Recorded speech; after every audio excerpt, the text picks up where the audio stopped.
Antes de a gente ir para o conteúdo principal, a gente vai primeiro abordar aqui um breve contexto sobre a história de cada filósofo que vai ser apresentado no vídeo. A começar por Thomas Hobbes. Ele nasceu em Westport, na Inglaterra. Ele estudou em Oxford, lá onde ele se envolveu com os clássicos da filosofia e das ciências. Hobbes ele foi um filósofo, um matemático, um teórico político e passou algum tempo em exílio na França, né, durante a Guerra Civil Inglesa, e foi nesse período turbulento aí de sua vida que ele foi fortemente influenciado, né, pela instabilidade política que estava passando lá na Inglaterra. E como a gente tem como sua principal obra o Leviatã, que vai ser desenvolvida no decorrer do vídeo. Dando continuidade, irei falar um pouco sobre a vida de John Locke, que nasceu em Wellington, na Inglaterra, em 1632 e veio a falecer em 1704. Ele teve sua formação em Oxford, onde inicialmente se interessou por medicina, mas logo se dedicou à filosofia e à política. Na sua carreira, ele trabalhou como médico, filósofo e funcionário público. Ele esteve envolvido na política inglesa durante a Revolução Gloriosa, apoiando a deposição de James II e a ascensão de William e Mary ao trono. Locke viveu durante a Revolução Gloriosa na Inglaterra, um período que influenciou sua visão mais otimista sobre a política e o governo. Como sua obra principal, ele fez o segundo tratado sobre o governo em 1689. Também elaborou uma teoria do contrato social, mas com uma visão mais positiva do Estado e da natureza, onde os indivíduos possuem direitos naturais, inalienáveis à vida, liberdade e propriedade. Ele também defendeu o conceito de governo limitado, ou seja, era baseado no consentimento dos governados e a ideia de que os indivíduos têm o direito de se rebelar contra um governo tirânico. Por último, vou falar um pouco sobre a vida de Jean-Jacques Rousseau. Ele nasceu em Genebra, na Suíça, em 1712 e morreu em 1778. Sua formação, ele teve uma educação formada limitada, mas se destacou como autodidata, aprendendo por conta própria sobre filosofia, música e ciência. Ele trabalhou como copista de música, tutor e filósofo. Suas ideias controversas sobre a sociedade e a educação o tornaram uma figura influente, mas também polêmica no Iluminismo. Rousseau viveu durante o Iluminismo, mas frequentemente se opôs às ideias iluministas dominantes, criticando a corrupção e a desigualdade da sociedade moderna. A sua principal obra foi o Contrato Social, no ano de 1762 que ele publicou sua obra. A contribuição filosófica dele foi redefinir o contrato social como um meio de formar uma comunidade onde a vontade geral prevalece, representando o bem comum. Criticou a sociedade moderna por ter corrompido a bondade natural do humano e introduziu desigualdade através da propriedade privada. Defendeu a democracia direta e a igualdade social, influenciando movimentos revolucionários e debates sobre a justiça social até os dias de hoje. A política contratualista. Meu grupo é formado por João Gabriel Lima, João Gabriel Silva, Matheus de Lima, Glaudêncio da Costa e Francisco da Chagas.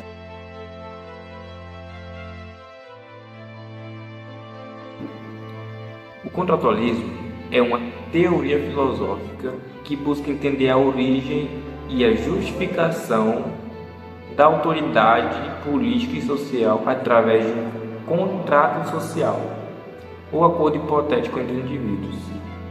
O conceito fundamental é que as regras e normas que governam a sociedade são baseadas em um acordo mútuo que os indivíduos formam para alcançar um estado mais seguro e estável. Três filósofos centrais na teoria do contratualismo são Thomas Hobbes, John Locke e Jean-Jacques Rousseau. Cada um oferece uma perspectiva única sobre o estado de natureza e o contrato social, refletindo suas visões sobre a natureza humana e a política. Agora falando sobre o estado de natureza, de acordo com Thomas Hobbes, né? Ele, no livro Leviatã, ele apresenta uma visão pessimista do estado de natureza. Segundo ele, sem uma autoridade central, os seres humanos eles estariam em constante conflito, em constante desconfiança, com um desejo de autoconservação. Hobbes, né, descreve o estado de natureza como uma situação de guerra, todo mundo contra todo mundo, onde a vida é solitária, pobre, desagradável. E para evitar esse estado caótico, Hobbes argumenta que os indivíduos devem formar um contrato social.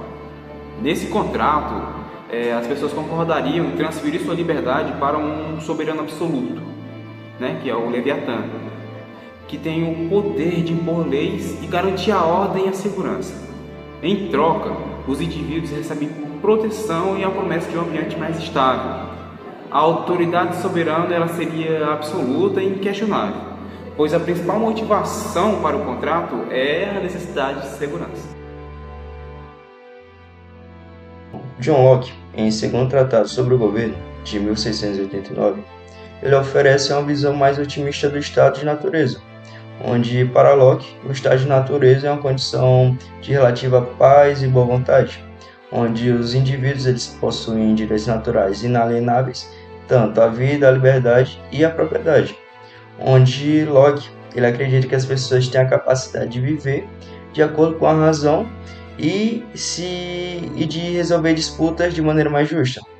No entanto, a falta de uma autoridade imparcial pode levar a conflitos e a violação dos direitos. O contrato social, segundo Locke, é formado para proteger esses direitos naturais. Ao contrário de Hobbes, Locke defende que o governo deve ser limitado e baseado no consentimento dos governados.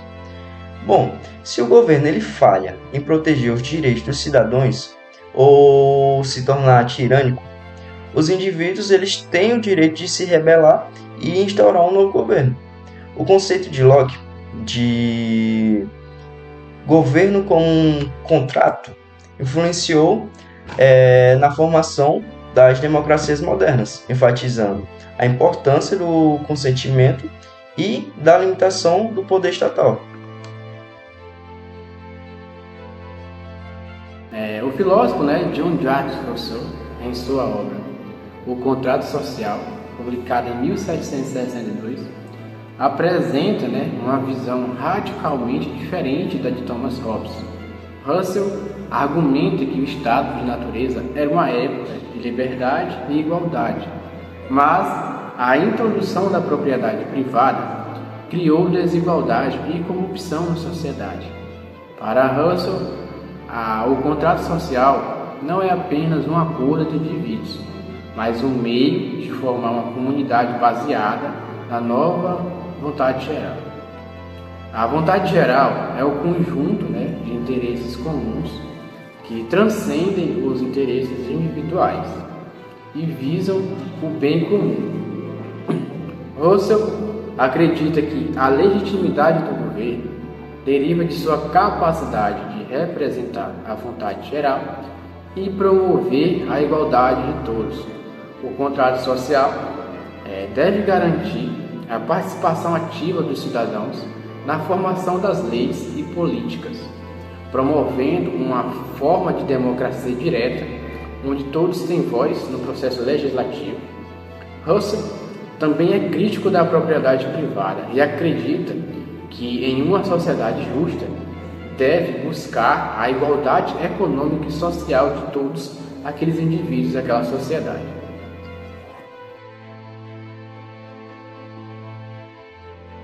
Embora Hobbes, Locke e Rousseau compartilhem a ideia de que o Estado e a sociedade surgem de um contrato social, suas visões sobre o estado de natureza e a função do governo são distintas.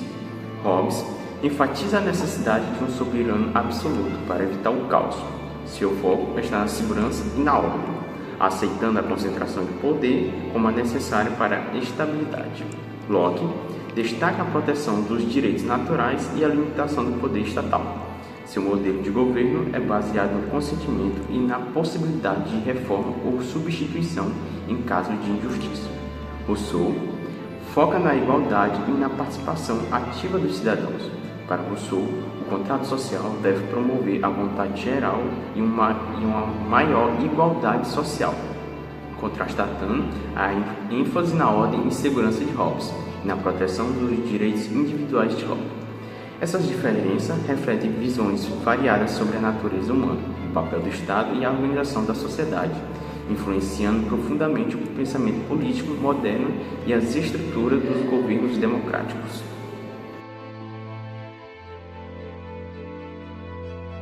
O contratualismo oferece uma lente para entender como e por que os seres humanos formam sociedades e governos.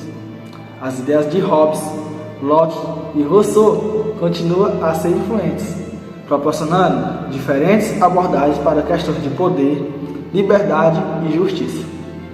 A teoria do contrato social nos ajuda a refletir sobre a legitimidade das instituições políticas e sobre como equilibrar a segurança, direitos individuais e bem-estar coletivo. Através da análise dessas teorias, podemos melhor compreender os princípios que moldam as democracias contemporâneas e a nossa própria visão sobre a governança e a justiça.